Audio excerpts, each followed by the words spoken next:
Secretary, for the warm welcome.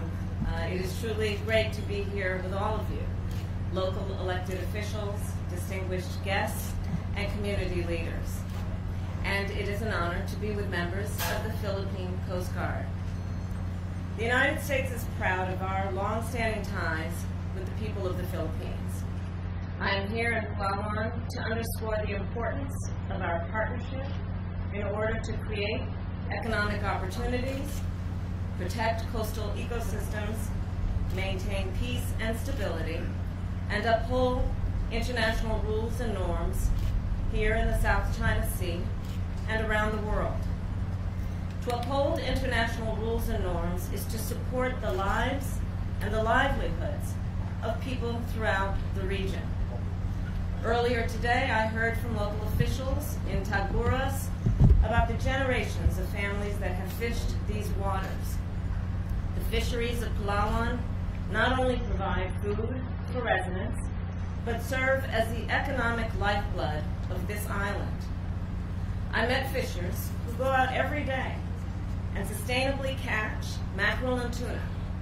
I spoke with a young woman, her name is Jacqueline, who runs a fish drying business, a business that has been so successful that she has taught other women how to dry rabbit fish so that they can too participate in a vital industry and benefit from extra income. Community leaders here are also working to help residents adapt to warming waters and extreme weather. The stories I have heard make clear this community has come together to sustainably manage natural resources. Despite many challenges, I saw the strength and the resilience of the Palawan community. However, the vitality of communities like this is at risk. Communities like this have seen the consequences, and people here know the impacts when foreign vessels enter Philippine waters and illegally deplete the fishing stock, when they harass and intimidate local fishers, when they pollute the ocean and destroy the marine ecosystem. Illegal, unreported, and unregulated fishing, also called IUU, is far too common across the world's oceans. It presents a direct threat to coastal ecosystems and economies. To help address these maritime issues, the United States is proud to have a strong partnership with the Philippines, which includes the training recently conducted on this very ship with the Philippine Coast Guard and U.S. service members. And today I am pleased to announce additional areas of cooperation.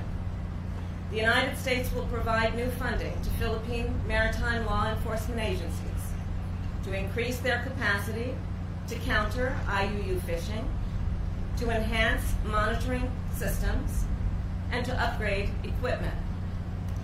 This will all build upon new initiatives I launched in May at the U.S.-ASEAN Special Summit in Washington, D.C. to provide more training, assets, and personnel to build maritime law enforcement capabilities across Southeast Asia. In addition, we have increased efforts to provide countries in the region with a wider and more accurate picture of their territorial waters. In May in Tokyo, alongside the leaders of Australia, Japan, and India, President Joe Biden launched the Indo-Pacific Partnership for Maritime Domain Awareness. This initiative uses space-based platforms to deliver a common operating picture of Indo-Pacific waterways and to promote transparency so that our allies and partners can better protect vulnerable fisheries, respond to humanitarian disasters, and detect and counter illicit activities. I am pleased to report that the Philippines is already receiving this stream of data alongside other partners here in Southeast Asia. And we plan to increase this work in the coming months.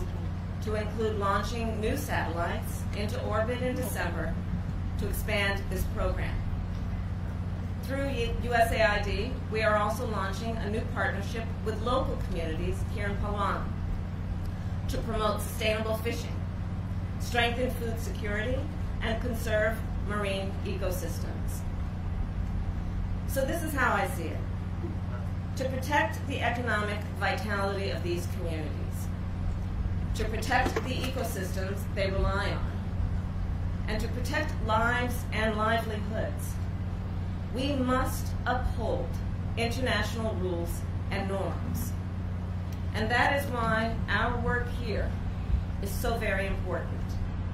We must stand up for principles such as respect for sovereignty and territorial integrity, unimpeded lawful commerce, the peaceful resolution of disputes, and the freedom of navigation and overflight in the South China Sea and throughout the Indo-Pacific. To the Philippine Coast Guard, you are on the front lines of standing up for the international rules-based order. Each and every day, as you patrol these waters, you uphold the rules and norms that are vital to the prosperity of the Filipino people and people around the world. The United States and the broader international community have a profound stake in the future of this region. America's prosperity relies on the billions of dollars that flow through these waters every day, and we are proud to work with you in your mission. As an ally, the United States stands with the Philippines in the face of intimidation and coercion in the South China Sea. As the United States has long made clear, we support the 2016 ruling of the UN Arbitral Tribunal, which delivered a unanimous and final decision firmly rejecting China's expansive South China Sea maritime claims. The tribunal's decision is legally binding and must be respected.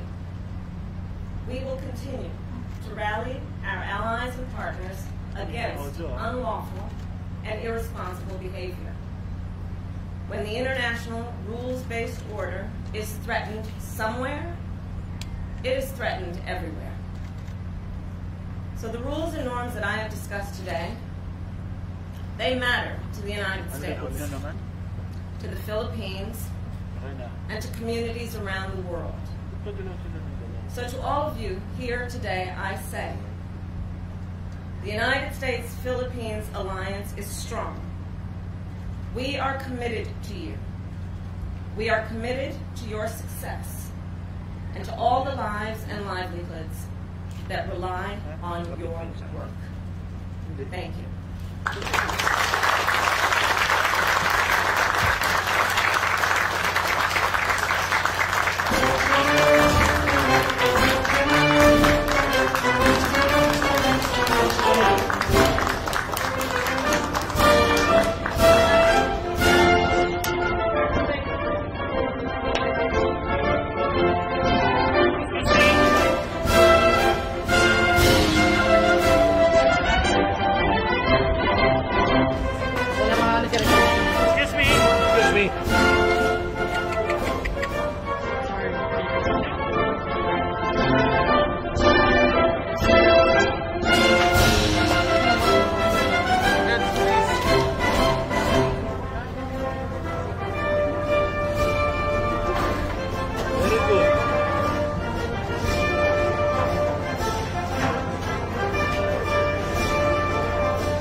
Cameras for Gabby. Hindi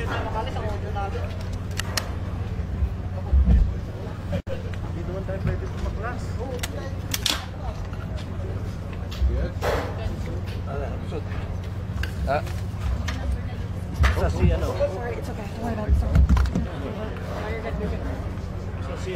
Come on, guys, start moving. Let's go. Yeah, If you want this, you gotta move.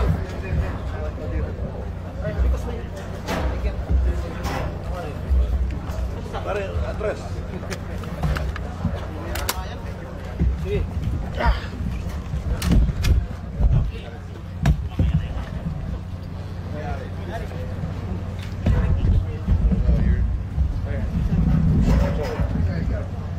Thank you.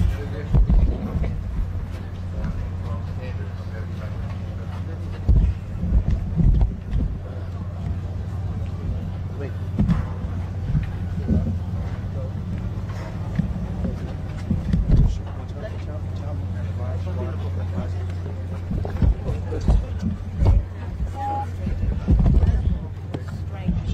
Building community, building coalitions around the industries that are dependent on these fisheries to stand up and speak out about sustainable fishing and about the importance of speaking up against illegal activities as it relates to maritime law. So it has been important for us as the United States to demonstrate our commitment to the Philippines as a whole, but understanding also the nuances and complexities that the people of the Philippines face when it comes to not only what we need to do to ensure security and prosperity for the region, but also what we must do to address the climate crisis, be smart about that, highlight examples and models of how we can empower communities, and also speak about the importance of recognizing where this island in particular exists in the context of the South China Sea. So it has been a good trip for that reason. Jenny. Madam Vice President, would you support the new House Speaker, U.S. House Speaker visiting Taiwan? Oh, I'm not going to speak to that. I think that, first of all, I think that we have actually made a decision yet about who is the House Speaker. And who that happens here. Madam Vice President, the former President Trump, while we were about to come here, announced that he would be running again for the presidency. I wonder if you have a response to that announcement and whether or not you and President Biden on the ticket will be there. Well, as the President said, he intends to run, and if he does, I will be running with him. And I have no doubt about the strength of the work that we have done. We have delivered unprecedented relief for the American people through the height of the pandemic. We have passed an infrastructure law that many have talked about, but we actually didn't. We just recently, with the Inflation Reduction Act, did a number of things, including bringing down the cost of health care, not to mention the $370 billion of the climate crisis, which is one of the reasons that I am here in the Philippines. Because the climate crisis is an issue that requires leadership around the globe, and in particular, I would say, America's leadership. But do you think of President Trump, former President Trump's candidacy is good for the country, good for America? I am thinking about right now what we need to do to do this. Thank you for the question. Two questions for you. When do you and the president plan to campaign in Georgia? And my second question is, do you have any reaction to the deaths of 5 people in Colorado? I haven't made any decision yet on the first thing. I'm basically still trying to figure out what I'm doing tomorrow. But let's talk about Colorado. It is just tragic that these killings keep happening, that these shootings keep happening, and in particular, you know, we've seen this before, where people should have an expectation and a right to be in a safe place and to be able to be themselves and enjoy each other's company and celebrate a moment together without fear of violence, much less death. And this is what we are seeing continuously. My heart goes out for those families and for that whole community. And I think we all have to speak out. We all have to speak out about what this kind of violence does and what it means, and it is not reflective of who we are, who we believe ourselves to be as Americans. All right, thank you guys.